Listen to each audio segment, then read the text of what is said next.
Gudvach, one of the themes of the holiday of Shavuos is Mamlechas Kohanim. Hashem announced through Moshe Rabbeinu, tell us that all of us will be for Hashem a kingdom of Kohanim, a kingdom of priests. So the idea of a Kohen is someone who is a servant of Hashem, and the Baal HaTurim says that the Kohen referred to in this verse refers to a Kohen Gadol. Kohen Gadol is meant to be in Jerusalem all the time. So Hashem's pronouncement that we should be for Hashem a kingdom of Kohanim means that we're able to be like the Kohen Gadol, who is always in an aura, always in an atmosphere of Yer Shamayim. But specifically on Shavuos, there are 3 tzaddikim that are associated with this holiday, and they they endow us with this power to feel indeed like a king. Moshe Rabbeinu, who was the Maimonides classifies as the first king of the Jewish people. Then there's King David, who was the first king of the Davidic dynasty. And there's the Baal Shem Tov, who was the first Rebbe of the Chassidic dynasties. So the 3 tzaddikim connected to this day, their leadership wasn't just for the era that they lived in, but also every year on Shavuos, on the anniversary of the passing of Baal Shem Tov and the passing of King David and the day that Moshe Rabbeinu gave us the Torah, Hashem endows us to learn from these specific 3 tzaddikim to know how to be a king. Because King David and the Baal Shem Tov and David HaMelech were kings in 3 completely different kinds of eras. In Moshe Rabbeinu's time, there was a miraculous, consistent behavior that Hashem took care of the Jewish people all the time, from the splitting of the Red Sea, from the bread that came down from heaven, from the water that came out of the rock of Miriam. So the fact that Jewish people were called kings, and a king means someone who has absolute control, no one can control them at all, and that they have full volition to do whatever they want. In the time of Moshe Rabbeinu, it was obvious that this is a nation of kings. You could see it with your eyes. Time of King David, Jewish people entered Israel, they had to plow and plant the land, they had to work. So it wasn't as clear, as obvious that they were a nation of kings, that they are totally in control of doing whatever Hashem wants them to do and without any worry about the physical. But King David gave the Jewish people that sense, that recognition.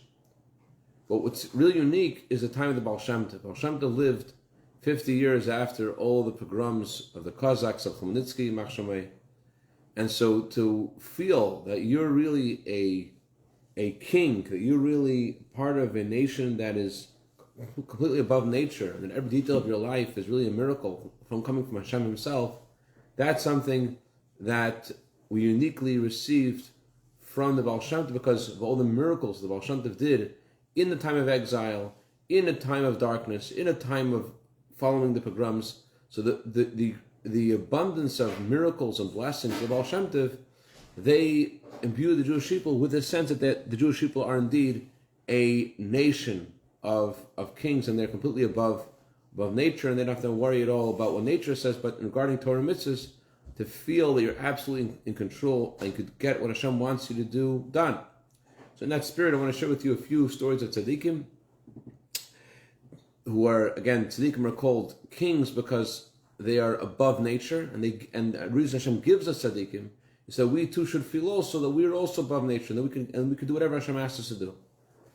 There was a chassid of Rabbi Zelle of Rizhin who owned a kretschma, sort of a innkeeper, a little hotel, and he couldn't pay his rent. He was renting from another chassid, and this chassid, he was patient for a year, but after a year of not paying his rent, he said, listen, either you're going to pay or you're going to leave. So the innkeeper traveled to visit Rabbi Zelle of Rizhin, and Rabbi Zelle of Rizhin said, don't worry, I will speak to him. And he spoke to the owner, and the owner agreed to wait for another year. At the end of the second year, so again, Rabbi Zelle of Rizhin was consulted by the innkeeper. Please speak to the owner. Let him stay. Please tell him to let me stay for another year. And he agreed to let him stay for a second year. But then a third year, again he has to pay rent. Again he threatens to kick him out. He says, no matter what you do, I'm going to kick you out. No matter what the Rebbe says, I'm going to kick you out.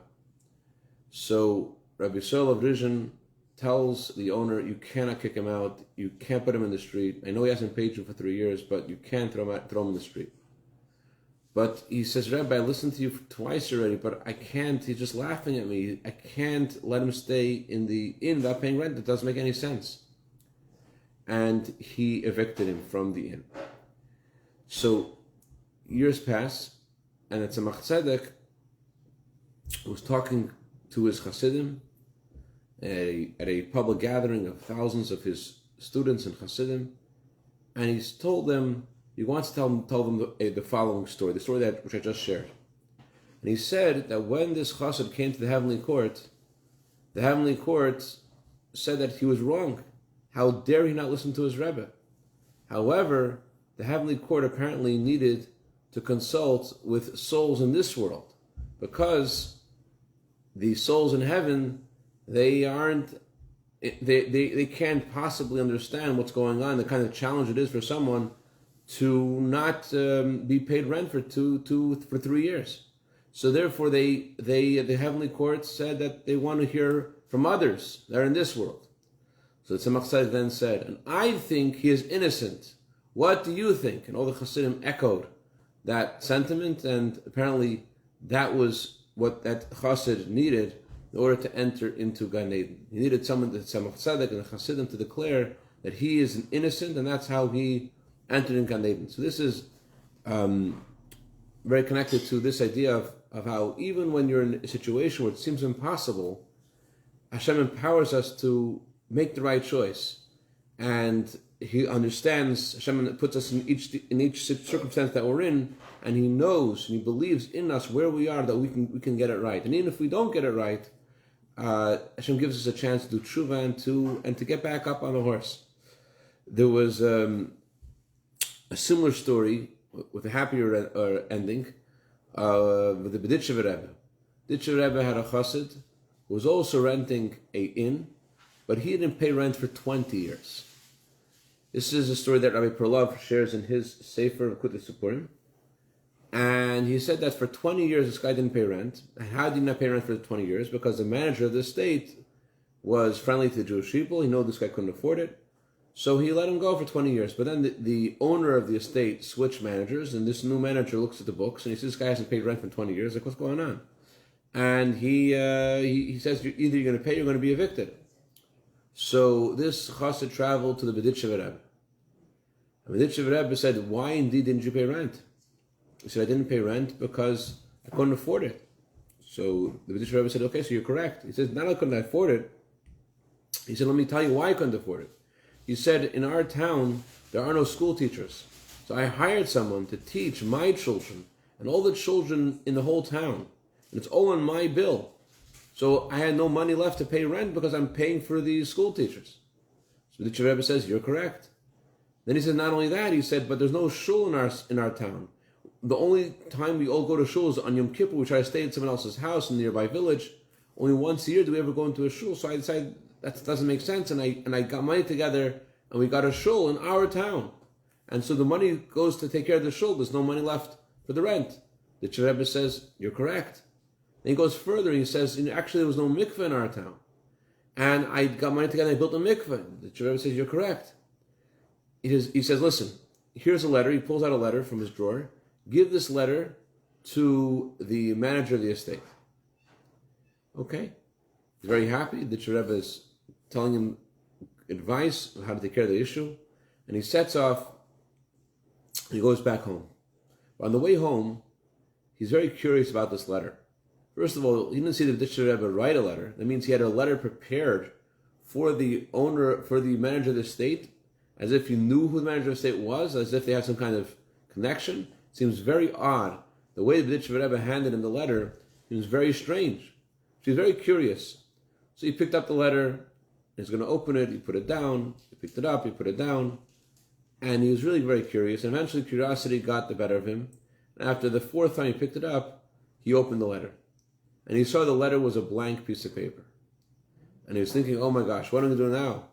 I can't not give the letter because the Rebbe said I have to give him the letter. But I can't give him the letter either because he's going to kill me. What do I do? He didn't know what to do. But he decided, you know what, I'm going to have faith in Hashem, I'm going to have faith in the tzaddikim, I'm going to give the letter to this manager. And he shows up, and the manager right away says, do you know you brought the money? He said, I didn't bring the money, I have a letter for you from the B'ditch Rebbe. He hands him the letter. The guy opens the letter, and he looks at it for a while. It's okay, we'll forgive you for all of the rent that you owed for the last 20 years. But from now on, you got to pay. He's very happy. He walks out of the manager's office elated, and he says, I have to go back to visit the B'ditch Rebbe and tell him what this man had just told me. He travels back to the B'ditch Rebbe, tells the B'ditch Rebbe the good news, and Rabbi Levin says to him, you must have opened the letter. Because had you given him the letter without opening it, then not only would he have forgiven you for the last 20 years, but he would have not charged you in the future as well. You would have been off forever. To make the story, how careful you have to be, instructions to come from the Rebbe. Tonight we did Kiddush Levana, and in the time of the Tzemach Tzedek, there's a chassid of the Tzemach Tzedek whose name was Rabbi Paratcher. Rabbi Paratcher was such a spiritual person that when it was a cloudy night and he couldn't do Kiddush Levana, it affected his health. He got sick from not being able to say the blessing of the sanctification of the moon. So one year, I don't remember which month it was, but in the Lubavitch, in the wintertime, it was often that you couldn't see the Levana, you couldn't see the moon the entire time period when you were allowed to say this blessing. So the Rabbi Paratcher visited the Tzemach Tzedek, and he asked them for a blessing that they should be able to see the moon, they should be able to say this blessing.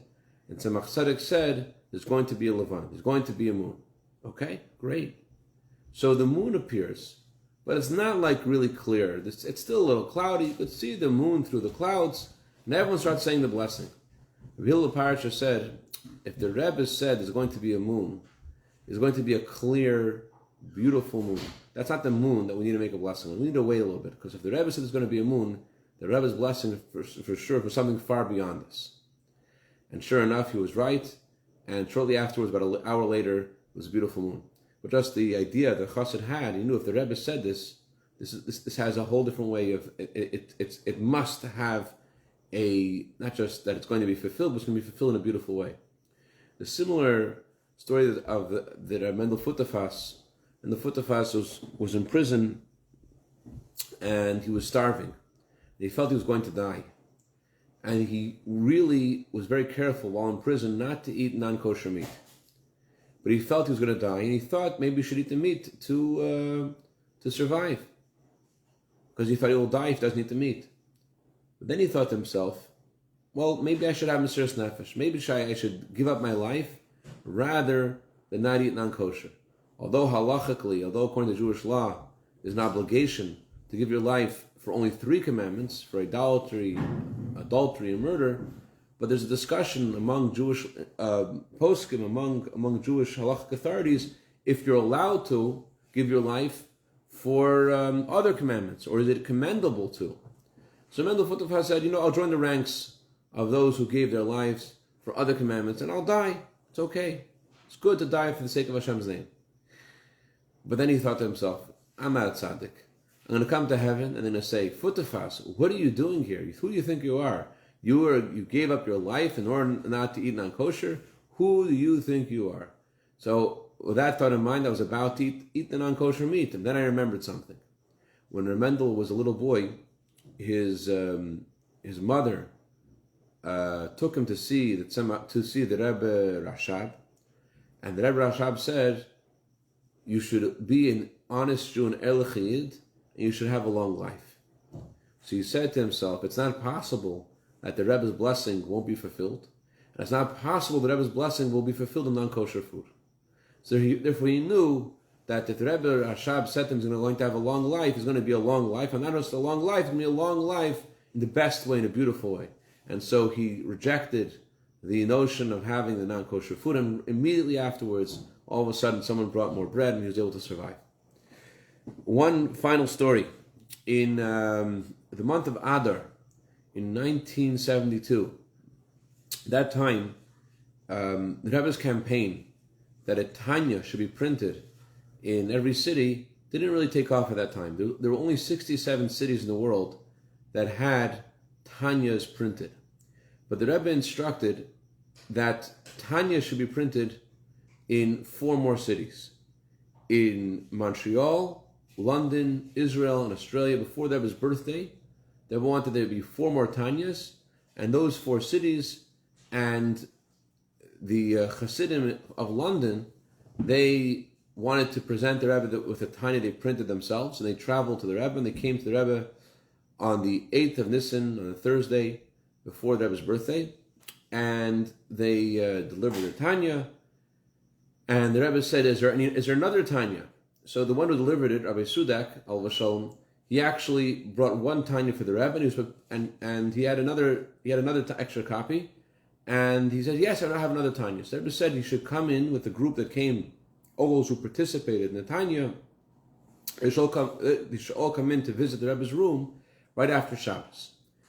So during that Shabbos, the Rabbi Futafas told his grandson, Rabbi Yosel Liberov, that it would be worthwhile for him to join this group, even though he didn't participate in the Tanya, but his father participated in the Tanya.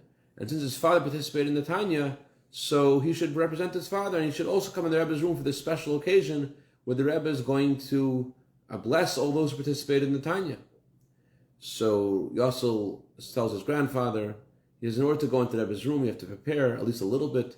I can't go into the Rebbe's room now and prepare at all. Anyways, after Shabbos, they all go to the Rebbe's room. Rabbi Nachman Sudak, he sees Yosel Lieberov, tells him the same thing. You should go into the Rebbe's room. Your father participated in the Tanya. His father lived then in England. And you should go as his representative. So he told Rabbi Nachman the same thing. I didn't prepare. I can't go into there without preparation.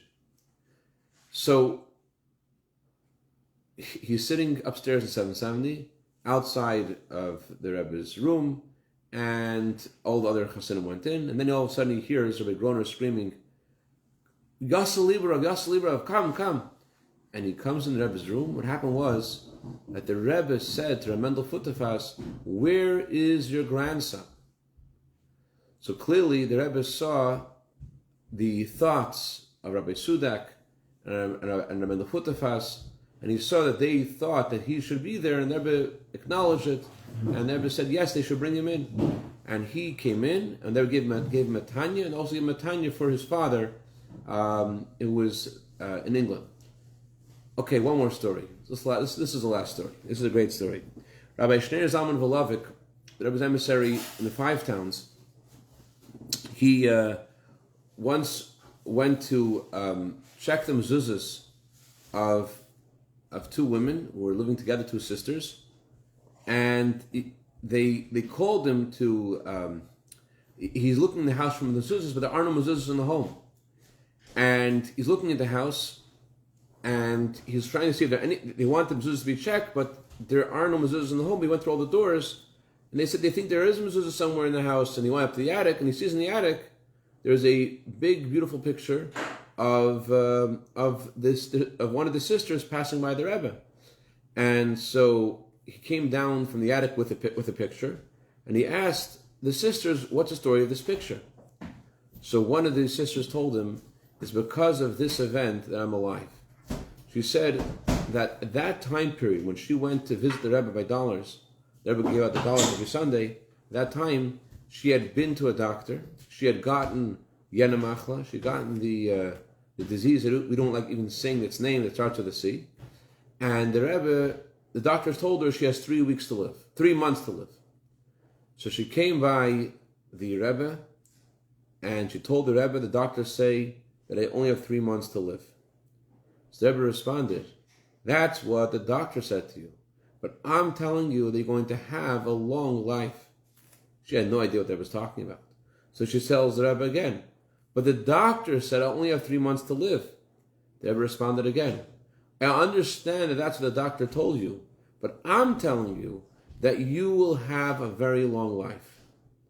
So this woman told Rabbi Wallowik, she said, from that moment on, Baruch Hashem, she recovered, but she didn't take her recovery for granted. She says, once a month, since then, I went to the Rebbe to receive $1. After the Rebbe's stroke, and the Rebbe was no longer giving out dollars, I went once a month to the Rebbe's shul to say Tehillim. And after Gimel Tammuz, she said I go every month to the Ohel, and she says she tells him I just was yesterday at the Ohel, and I got another extension for another 30 days. Anyways, the point of all these stories is that we are a kingdom of Kohanim. Regarding Torah mitzvahs, there's nothing that stands in our way of accomplishing what Hashem wants us to, and we have to have the absolute conviction in ourselves that a Jew is above nature, and a Jew makes a decision to do what Hashem wants him to do, that he's going to be successful. And so Hashem shall bless us all that whatever was missing the holiday of Shavuos, we should complete in these coming days. The previous Rebbe once was asked about some communal matter after Shavuos, and the previous Rebbe said he couldn't deal with it at the time. He says, I'm still on the mountain. So we're still on the mountain until the 12th day of Sivan, when we're able to still bring the sacrifices for this holiday. Hashem shall bless us all that whatever was missing in the holiday we should complete with joy and inspiration. And the Shemer to see Mashiach Tzekenu tonight in Yerushalayim, in Har HaBayis, Karav Mamish, HaKutvach.